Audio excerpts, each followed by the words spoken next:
First ಕೇಳೋದು big boss Diwakar ಅವರಲ್ಲ ಅಂತ. ಸೊ ಅದು ತುಂಬ ದೊಡ್ಡ ಅವಾರ್ಡ್ ಅಂತ ನನಗೆ ಗಂಡ ಹೆಂಡತಿ ಅನ್ನೋದಕ್ಕಿಂತ ಫ್ರೆಂಡ್ಸ್ ಥರ ಇದ್ದೀವಿ. ಸರ್ ಫೈನಲಿ ಅಲ್ಲೇ ಒಂದಷ್ಟು ಮಾತಾಡಿ ಮನೆ ಕರ್ಕೊಂಡ್ ಬಂದಿದ್ದೀರಾ, ಹೋಗೋಣ? ಖಂಡಿತ ಬನ್ನಿ ಸರ್, ವೆಲ್ಕಮ್.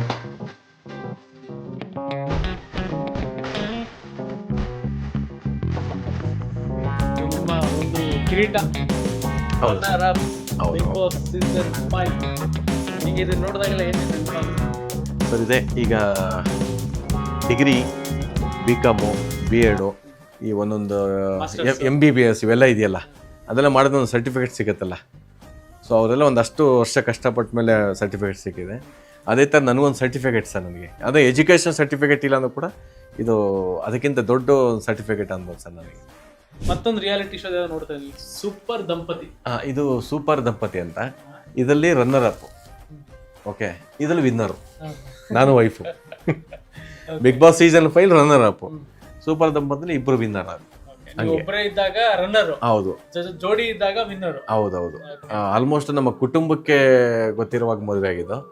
ಇವತ್ತು ಇಡೀ ಕರ್ನಾಟಕಕ್ಕೆ ಇನ್ನೊಂದು ಸಲ ತಲೆ ಕಟ್ಟಿದ್ದೀವಿ ಇದರಲ್ಲಿ. ಮನೆ ಕರ್ಕೊಂಡ್ ಬಂದ್ರೆ ನಿಮ್ಮ ಫ್ಯಾಮಿಲಿನ ಪರಿಚಯ ಮಾಡಿಸ್ತೀವಿ ಸರ್. ಇವರು ನಮ್ಮ ಧರ್ಮಪತ್ನಿ, ನನ್ನ ಹೆಂಡತಿ.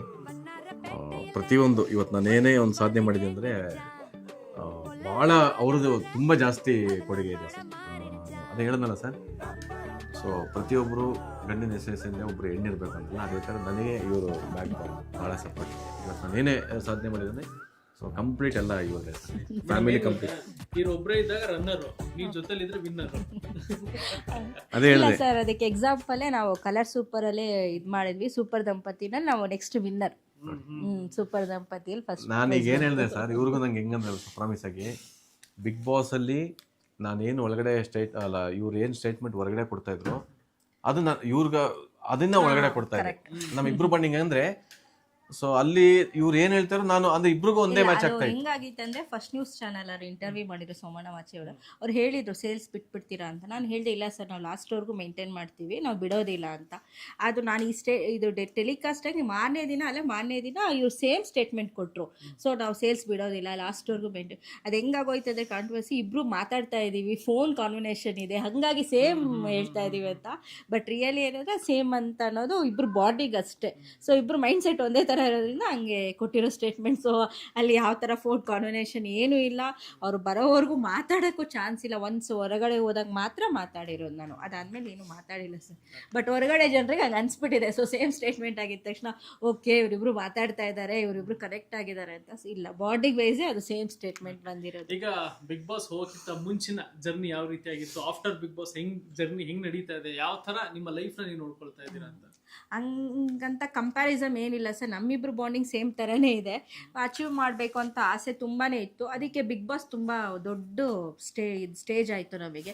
ಇವತ್ತೇನೇ ದಿವಾಕರ್ ಅವ್ರು ಮೂವಿ ಮಾಡಿದ್ರು, ರಿಯಾಲಿಟಿ ಶೋ ಮಾಡಿದ್ರು, ಬೇಸ್ಮೆಂಟ್ ಅಂತ ಬಂದಾಗ ಬಿಗ್ ಬಾಸೇ ಆಗುತ್ತೆ ಸರ್.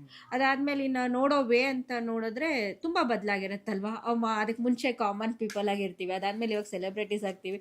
ಅಲ್ಲಿ ಹೋಗಿ ಎಲ್ಲರೂ ಐಡೆಂಟಿ ಮಾಡ್ತಾರೆ, ನಮ್ಮ ಮಕ್ಕಳನ್ನ ಐಡೆಂಟಿ ಮಾಡ್ತಾರೆ. ಸ್ವಲ್ಪ ಪ್ರೈವಸಿ ಕಮ್ಮಿ ಆಗುತ್ತೆ, ಅದೆಲ್ಲನೂ ಸ್ವಲ್ಪ ಇದೆ. ಬಟ್ ಏನಂದರೆ ಖುಷಿ ಆಗುತ್ತೆ ಸರ್. ಸ್ಟಿಲ್ ಇವತ್ತಿಗೆ 6 years ಆಗಿದ್ರು ಜನ ಫಸ್ಟು ಬಂದು ರೇಸ್ ಪಿಕ್ಚರ್ ಮಾಡಿರೋ ಗುಲಾಲ್ ಅದೆಲ್ಲ ಕೇಳೋದಿಲ್ಲ, ಫಸ್ಟ್ ಕೇಳೋದು ಬಿಗ್ ಬಾಸ್ ದಿವಾಕರ್ ಅವರಲ್ಲ ಅಂತ. ಸೊ ಅದು ತುಂಬ ದೊಡ್ಡ ಅವಾರ್ಡ್ ಅಂತ ನನಗೆ ಅನಿಸುತ್ತೆ ಪರ್ಸ್ನಲಿ. ಆ್ಯಂಡ್ ಇವಾಗ ಒಂದು ಸೆಲೆಬ್ರಿಟಿ ಲೈಫ್ ಅಂತ ಬಂದಾಗ, ಇಲ್ಲ ಸಿನಿಮಾ ಮಾಡ್ತೀನಿ ಅಂತ ಬಂದಾಗ ಸಾಕಷ್ಟು ಏಳು ಬೀಳು ಎಲ್ಲವೂ ಕೂಡ ಇರುತ್ತೆ. ಸೊ ಸರ್ ಅವಾಗಲೇ ಹೇಳ್ತಾ ಇದ್ದ, ನನ್ನ ಪ್ರತಿಯೊಂದು ಟೈಮಲ್ಲೂ ಕೂಡ ವೈಫ್ ಜೊತೆಲಿದ್ದಾರೆ ಅಂತ.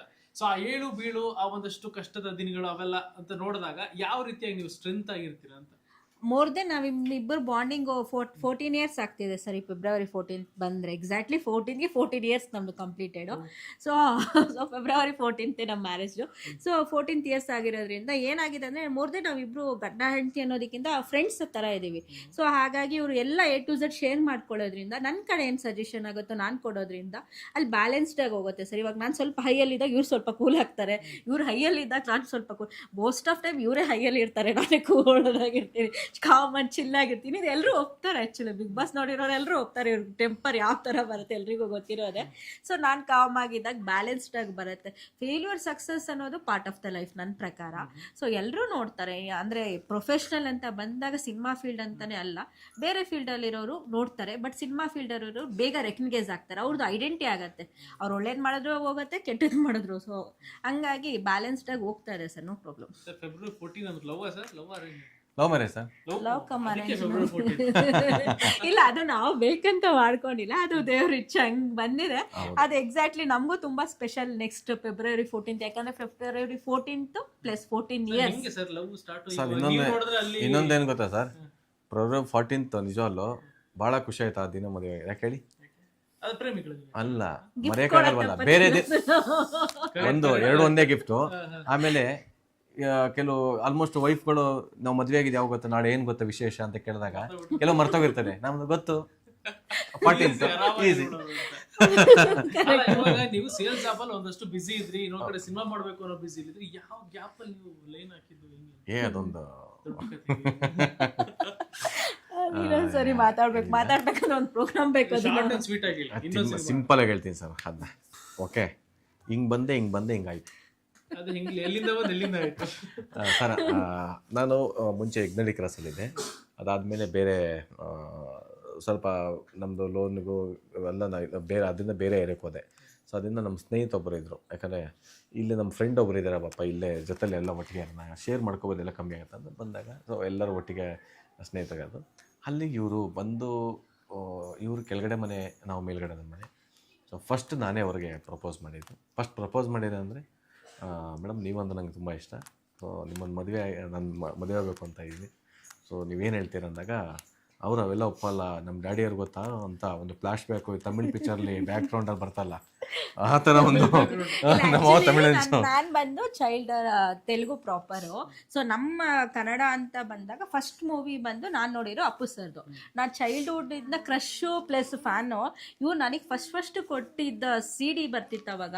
ಸೊ ಇವ್ರದ್ದು ಒಂದು ದಿವಾಕರ್ ಅಂತ ಹೇಳ್ಬಿಟ್ಟು ದಿವಾ 98 ಅಂತ ಒಂದು ತಮಿಳ್ದು ಇದು ಕೊಟ್ಟಿದ್ರು. ಸೊ ಅದಾದ್ಮೇಲೆ ಆಫ್ಟರ್ ಅವರು ಮಿಲನ ಪಿಕ್ಚರ್ದು CD ಬರುತ್ತಲ್ಲ ಕ್ಯಾಸೆಟ್, ಅದು ಕೊಟ್ಟಿದ್ರು ನೋಡಕ್ಕೆ. ಸೊ ಅಪ್ಪು ಸರ್ ಅಂತ ಅಂದಿದ ತಕ್ಷಣ ಅಲ್ಲಿ ಇಂಪ್ರೆಸ್ ಆಗ್ಬಿಟ್ಟಿದ್ದು, ಇದು ನೋಡಿ ಚೆನ್ನಾಗಿದೆ ಇವ್ರು ಕೊಟ್ಮೇಲೆ ಮಿಲನ ಮೂವಿ ನಾನು ನೋಡಿರೋದು. ಸೊ ಅಲ್ಲಿಂದ ಎಕ್ಸಾಕ್ಟ್ಲಿ ಕರೆಕ್ಟ್ ಎಲ್ಲ ಅವಾಗ ರೌಂಡ್ ಬರ್ತಾ ಇತ್ತು ಸರ್. ಓಕೆ, ಅದಾದ್ಮೇಲೆ ಅವತ್ತೇನು ವಿಶೇಷ ಇತ್ತು, ರಂಗೋಲಿ ಬಿಡ್ತಾ ಇದ್ದಾಗ ಜಾಮೂನ್ ಮಾಡಿದ್ದೆ ನಾನು. ಅಪ್ಪು ಸರ್ದು ಕತ್ಲಲ್ಲಿ ಕರಡಿಗೆ ಜಾಮೂನು ಅದನ್ನ ಹಿಂಗೆ ಹಾಕೊಂಡು ಹೋಗ್ತಾ ಇದೆ. ಆಗ್ತಂತ ತಕ್ಷಣ ಜಾಮೂನ್ ಮಾಡ್ಬೇಕಲ್ಲ ಅಂದ್ಬಿಟ್ಟು ಅವತ್ತೇ ನನ್ನ ಲೈಫಲ್ಲಿ ಫಸ್ಟ್ ಜಾಮೂನ್ ಮಾಡಿ ಸರ್. ನನ್ನ ಜೀವಮಾನದಲ್ಲಿ ಫಸ್ಟ್ ಜಾಮೂನು ಅವತ್ತೇ ಮಾಡಿದ್ದು. ಅದೇನೋ ಅಪೂರ್ವವಾಗಿ ಅದ್ಭುತವಾಗಿ ಬಂದ್ಬಿಟ್ಟಿತ್ತು. ಸೊ ಆ ಟೈಮಲ್ಲಿ ಎಲ್ಲ ತಿಂತಾಯಿದ್ದು. ಇವರು ಫ್ರೆಂಡ್ ಯಾರೋ ಬಂದರು, ತಗೊಳ್ಳಿ ಮೇಡಮ್ ಜಾಮೂನು ಅಂತ ಜಾಮೂನ್ ತಿಂದ್ಬಿಟ್ಟು ಏನು ಹೇಳ್ಬೇಕು ಹೇಳಿ, ಇವರು ನಮ್ಮಮ್ಮನೂ ಕೂಡ ಈ ಥರ ಜಾಮೂನ್ ಮಾಡಲ್ಲ, ಅಷ್ಟೊಂದು ಅದ್ಭುತವಾಗಿ ಮಾಡಿದ್ದೀರಾ. ಆ್ಯಕ್ಚುಲಿ ಸ್ಟಿಲ್ ಇವತ್ತಿಗೂ ಅವ್ರ ಜಾಮೂನ್ ನಾನು ಒಬ್ಬಳೇ ಅಲ್ಲ, ಸುದೀಪ್ ಸರ್ ಕೂಡ ಹೇಳ್ಬಿಟ್ಟಿದ್ದಾರೆ ಸಿಕ್ಕಾಪಡೆ ಚೆನ್ನಾಗಿದೆ ಅಂತ. ಸೊ ತುಂಬ ಚೆನ್ನಾಗಿ ಮಾಡ್ತಾರೆ ಜಾಮೂನ್, ಎಕ್ಸ್ಪರ್ಟ್ ಜಾಮೂನಲ್ಲಿ. ಆ ಒಂದು ಜಾಮೂನ್ ಮಾಡಿಕೊಟ್ಟಾದ್ಮೇಲೆ ಸುದೀಪ್ ಸರ್ ಮಾಡಿಕೊಟ್ಟೆ ಬಿಗ್ ಬಾಸಲ್ಲಿ. ಆಮೇಲೆ ಸುದೀಪ್ ಸರ್ಗೆ ಮನೆಗೆ ಒಂದು ಬಾಕ್ಸಲ್ಲಿ ಮಾಡ್ಕೊಂಡು ಕೊಟ್ಟೆ. ಅದಾದಮೇಲೆ ಇವತ್ತರೆಗೂ ಕೂಡ ಜಾಮೂನು ಒಂದು ತಿಂಗಳಲ್ಲಿ ಏನು ಚೆನ್ನಾಗಿ ಮಾಡ್ತೀರಿ ಜಾಮೂನು. ಇವನು ಬಂದು ಹೇಳ್ತಾನೆ ಪಪ್ಪ ಜಾಮೂನ್ ಮಾಡೋ ಪಪ್ಪ ಅಂತ. ಈ ಮಗಳು ಬಂದ್ಬಿಟ್ಟು ಪಪ್ಪ ಜಾಮೂನ್ ಮಾಡೋ ಪಪ್ಪ ಅಂತ. ಜಾಮೂನ್ ಎಕ್ಸ್ಪರ್ಟ್. ನಾನು ಯಾಕಪ್ಪ ಮಾಡಿದೆ ಅವತ್ತು ಜಾಮೂನು ಒಂದ್ಸಲ ಸರ್.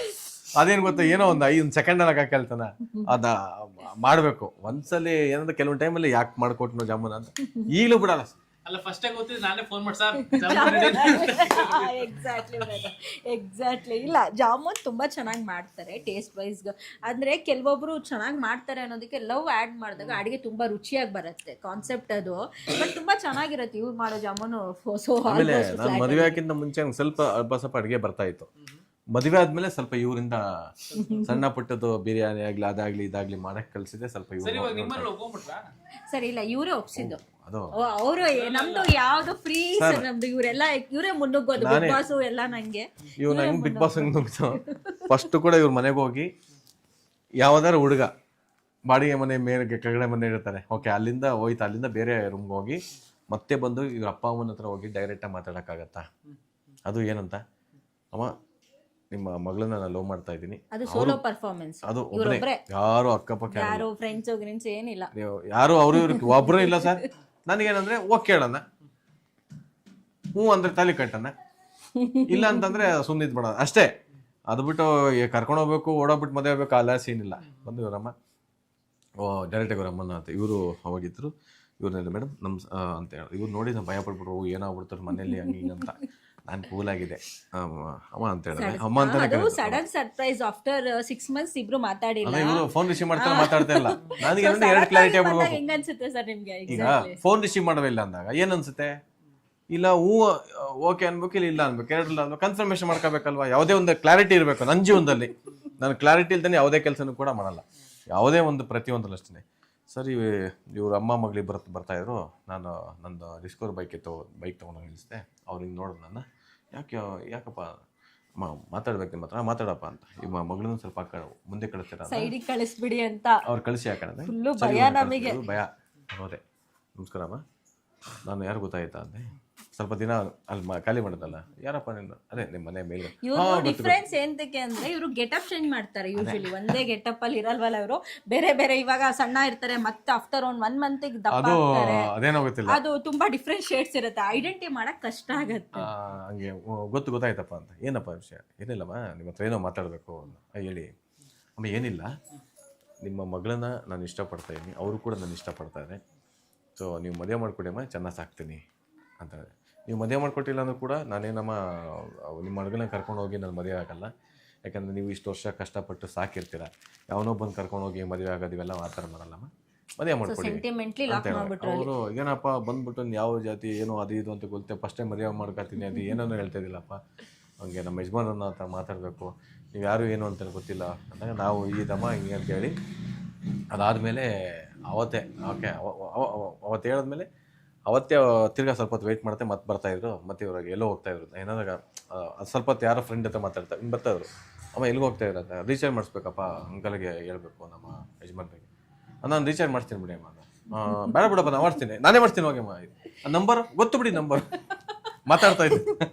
ಇಲ್ಲ, ಆಲ್ಮೋಸ್ಟ್ ಲವ್ ಮಾಡಿ 1.5 years ಆಗೋಗಿತ್ತು. ಸೊ ಬ್ರೇಕಪ್ ಮಾಡ್ಕೊಂಡು 6 months ಆಗಿತ್ತು. ಆಮೇಲೆ ಗ್ಯಾಪಲ್ಲಿ ಸರ್ ನಂಬರ್ ಎಲ್ಲ ತಗೊಂಡಿದ್ರಲ್ಲ, ಅವಾಗ ರೀಚಾರ್ಜ್ ಮಾಡಿಸಿದೆ. ರೀಚಾರ್ಜ್ ಮಾಡಿದ್ಮೇಲೆ ಆಮೇಲೆ ಮಾರನೇ ದಿನ ಕಾಣಿಸುತ್ತೆ ಇವರ ಡ್ಯಾಡಿ ಅವ್ರ ಹತ್ರ ಮಾತಾಡಿ ಅವ್ರು ಬಂದ್ರು ನನ್ನ ನೋಡಕ್ಕೆ. ಅವಾಗ ಮತ್ತೆ ಕೇರ್ ಬಂದಿದೆ. ಅವ್ರದ್ದು ಸ್ವಲ್ಪ ಲೆಂತಿ ಪ್ರೊಸೀಜರ್. ಡ್ಯಾಡಿ ಬೇಗ ಒಪ್ಕೊಂಡಿಲ್ಲ, ಅಮ್ಮ ಬೇಗ ಕನ್ವಿನ್ಸ್ಡ್, ನಮ್ಮ ಬ್ರದರ್ ಒಬ್ರು ಬೇಗ ಕನ್ವಿನ್ಸ್ಡ್. ಇಬ್ರು ಬ್ರದರ್ಸ್ ನನಗೆ. ನಮ್ಮ ಚಿಕ್ಕ ಬ್ರದರ್ಗೆ ಇವ್ರ ಮೇಲೆ ತುಂಬ ಒಳ್ಳೆ ಒಪಿನಿಯನು. ಸೊ ಹಾಗಾಗಿ ಅವರು ಬಿಡಮ್ಮ ಕ್ಯಾಸ್ಟ್ ಏನು ನೋಡ್ತೀವಿ, ಅಣ್ಣನ ಕೊಟ್ಟು ಮಾಡೋಣ, ಚೆನ್ನಾಗಿ ಹೇಳ್ತಾಳೆ ಹಂಗೆ ಹಿಂಗೆ ಅಂತ. ಬಟ್ ನಮ್ಮ ದೊಡ್ಡವರು ಏನೂ ಮಾತಾಡಿಲ್ಲ. ನಮ್ಮ ಅಪ್ಪ ಮಾತ್ರ ಸ್ವಲ್ಪ ಲೇಟ್ ಮಾಡಿದ್ರು. ಸೊ ಸಡನ್ಲಿ ಬೇರೆ ಕ್ಯಾಸ್ಟು ಬೇರೆ ಮೇಯ್ನು ಸಿನಿಮಾ ಅಂತ ಬಂದಾಗ ಸಿನಿಮಾ ಅವ್ರ ಬಗ್ಗೆ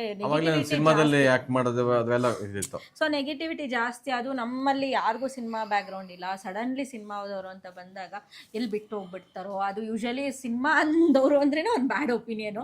ಎಷ್ಟು ಒಳ್ಳೆ ಒಪಿನಿಯನ್ ಇದೆಯೋ ಹುಡುಗಿ ಕೊಡೋಕ್ಕೆ ಅಷ್ಟು ಹಿಂಜರಿತಾರೆ. ಅದೆಲ್ಲ ಯೋಚನೆ ಮಾಡಿ ಫೈನಲಿ ಇದು. ಬಟ್ ಇವತ್ತು ಪ್ರೆಸೆಂಟ್ ಅಳಿಯ ಮಾವ ಅವಳೆ ಅಪ್ಪ ಮಗನ ರೇಂಜ್ ಬಾಂಡಿಂಗಲ್ಲಿ ಇದ್ದಾರೆ. ಚೆನ್ನಾಗಿದೆ ಅವ್ರ ಬಾಂಡಿಂಗ್. ಅದು ನನಗೆ ತುಂಬ ಖುಷಿ ಪರ್ಸ್ನಲಿ. ಯೂಶಲಿ ಹೆಣ್ಮಕ್ಳಿಗೆ ಅಪ್ಪ ಅಂದರೆ ಇಷ್ಟ ಇರ್ತಾರಲ್ಲ, ಅವ್ರ ತಂದೆ ಜೊತೆ ತುಂಬ ಚೆನ್ನಾಗಿದೆ. ಹೆಣ್ಮಕ್ಳು ಬೇಗ ಅಟ್ಯಾಚ್ ಆಗಿಬಿಡ್ತಾರೆ. ಸೊ ಅವ್ರಿಗೆ ಕನೆಕ್ಟ್ ಆಗಿ ಇವರು ಅಲ್ಲಿ ಫುಲ್ಲು ಹೀರೋ ಥರ ಹೋಗ್ಬಿಟ್ಟು ಅಪ್ಪನ ಹತ್ರ ಫುಲ್ ಒಳ್ಳೆ ಮಾರ್ಕ್ಸು.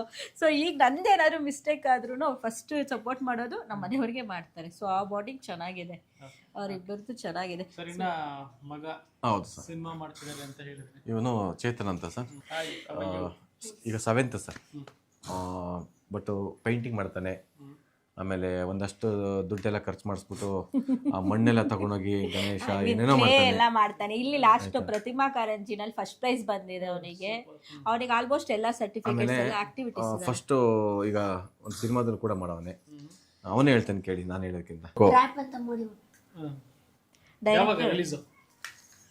ನೀನೇ ಇರುವಂತ ಅದರಲ್ಲಿ? ಹೌದಾ, ಸೂಪರ್. ಯಾವ ತರ ಸಿನಿಮಾ? ಮಕ್ಕಳದು. ಇವಾಗ ಸಿನಿಮಾ ಮಾಡ್ತಾ ಇರ್ಬೇಕಾದ್ರೆ ಎಜುಕೇಶನ್ ಇದಾಗಲ್ವಾ? ಇಲ್ಲ, ಪರ್ಮಿಷನ್ ತಗೊಳ್ಳಿ, ಎರಡು ಬ್ಯಾಲೆನ್ಸ್ ಮಾಡ್ಕೊಂಡು ಹೋಗೋದು ಅಂತ. ಫೈನಲಿ ಹೆಂಗ ಅನ್ನಿಸ್ತು? ಏನು ನೆಕ್ಸ್ಟ್ ಪ್ಲಾನ್ಸ್ಗಳು ನಿಮ್ದು? ಅದೇ ನೆಕ್ಸ್ಟ್ ಒಂದೊಳ್ಳೆ ಸಿನಿಮಾ ಮಾಡಬೇಕು, ಪ್ರತಿಯೊಬ್ಬರಿಗೂ ಒಳ್ಳೆ ಸಿನಿಮಾ ಮಾಡಬೇಕು ಅಂತ ಇದೆ. ಬಟ್ ನನ್ನ ಟಾರ್ಗೆಟು ಈಗ ನಾನು ಒಂದಷ್ಟು ಸಿನಿಮಾಗಳು ಬಿಡುಗಡೆ ಆಗಿದೆ. ನನ್ನ ಕನ್ಸಿನ ಸಿನಿಮಾ ಒಂದಿದೆ ಸರ್. ಯಾಕಂದರೆ ಅದೊಂದು ನಾನೊಂದು ಪ್ಲ್ಯಾನ್ ಮಾಡ್ತಾ ಇದ್ದೀನಿ. ಯಾಕಂದರೆ ಇವತ್ತು ಎಷ್ಟೇ ಜನ ನನಗೆ ಲಕ್ಷಾಂತರ ಜನ ನನಗೆ ಓಟ್ ಹಾಕಿ ನನ್ನ ಒಂದೊಂದು ಓಟಿಗೆ ₹3 ಖರ್ಚಾಗ್ತಾಯಿತ್ತು ಬಿಗ್ ಬಾಸ್ ಇರಬೇಕಾದ್ರೆ. ಇವತ್ತು ಕೆಲವೊಂದು ಕಡೆ ಹೋದಾಗ ಉತ್ತರ ಕನ್ನಡ ಎಲ್ಲ ಕಡೆ ಹೋದಾಗ ಸಿಗ್ತಾರೆ, ಸರ್ ಒಂದು ಒಳ್ಳೆ ಸಿನಿಮಾ ಮಾಡಿ ಅಂದರೆ ಅವರು ₹3 ಖರ್ಚು ಮಾಡಿ ನನಗೆ ಓಟ್ ಹಾಕಿರೋ ಸರ್, ಅದಕ್ಕೊಂದು ಅವರ ಋಣ ತೀರಿಸ್ಬೋದಂದರೆ ಒಂದು ಅದ್ಭುತವಾದ ಸಿನಿಮಾ ಮಾಡಬೇಕು. ವಾವ್ ಪರವಾಗಿಲ್ಲ, ನಾವು ಓಟ್ ಹಾಕಿದ್ಕೂ ಕೂಡ ಒಂದು ಒಳ್ಳೆ ಸಿನಿಮಾ ಮಾಡೋ ಅಂತ ಅವ್ರಿಗೆ ಅನ್ಸ್ಕೋಬೇಕು, ಅದೊಂದು ಆಸೆ ಇದೆ.